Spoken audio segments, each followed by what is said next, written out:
Hey everybody, this is Jody Davis. I'm a nurse and a social worker, and I've been on BetterHelp now for probably about 7 months. I live in Columbus, Ohio, and when I was looking at the different groupinars that are available on BetterHelp, I didn't see anything for the LGBTQ population.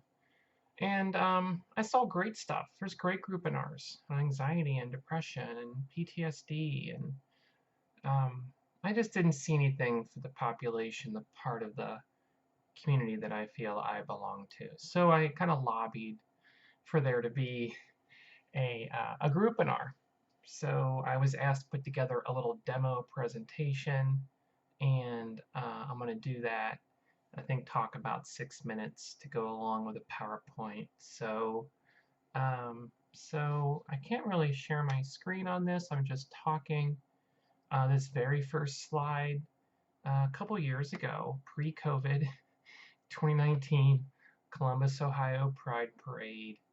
I was fortunate enough to be on the first float, and it was a great year because we had our local star from RuPaul's Drag Race on the float, which was just great. It was so good to see her there, Miss West. So anyway, that's a picture of me in the middle, and my daughter is sitting on the float. We're both kind of going, yeah! So, um, let's see. These slides, um, they're the LGBT population. Trying to talk about all this in one presentation is an awful lot. That's why I'm calling this the ABCs of LGBTQ. Typically, when people talk about this, they tell their own story. There's a few slides on here about me and how I grew up. I grew up in Cincinnati in a very conservative Catholic family, and I knew something was different about me in relation to my identity and orientation when I was 5 or 6, but it's way before um, I really understood those things, and I wasn't really in an environment um, that would help me with those kind of things. This was the 70s. The internet was not around yet. Hard to believe, I know now. But back then, no cell phone. So here's a picture of me at my first communion. So I must have been 6 or 7. So usually you do this in first or second grade. What I love about this picture is actually the wallpaper more than anything else, and my goofy curly hair. And I remember um, I was in a stroller way before I could possibly remember this memory. My mom told me years later, and she said we were going somewhere, and I was in a stroller, and my dad was pushing the stroller, and somebody looked in and said, "Oh, what an adorable little baby! What's her name?" And apparently, my dad turned beet red and got angry and said, "Her name is John." So, um, so gives you kind of an inclination of my situation back then. So my next slide here is actually from basic training. Actually, it's a little bit older than basic training, but um, growing up in my teen years, experimenting with some cross-dressing, trying to understand myself.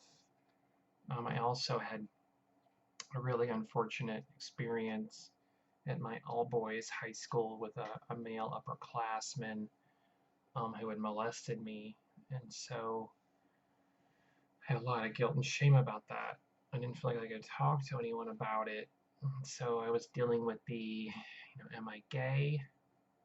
Or what do I do with these feelings that I really should be in the girls' line? So I was a pretty mixed up kid.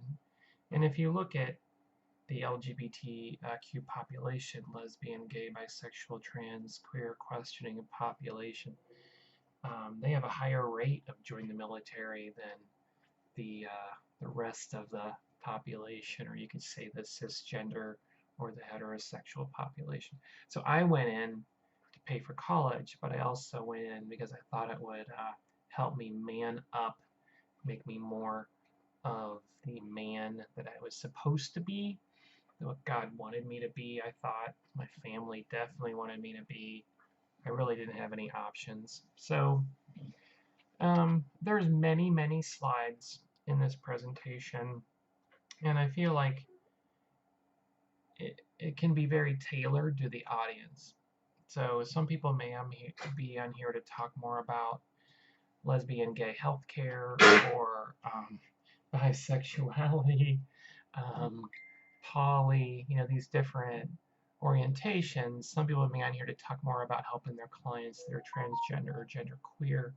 So I don't know if on our sessions, which I plan to be twice a month for an hour, what we'll exact talk about.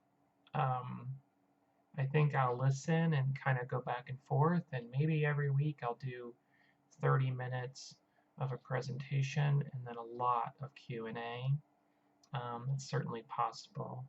So transition milestones for me. I think it's important to go over terms. So cisgender, Latin for cis or same, people whose gender identity expression behavior matches what they were assigned with at birth. And so a lot of times in the community you'll hear people talking about, well, I'm AMAB, I'm assigned male at birth, or I'm AFAB, female at birth. So it can take some used to in those situations. You'll hear people say feeling trapped in the wrong body. You'll hear that sometimes.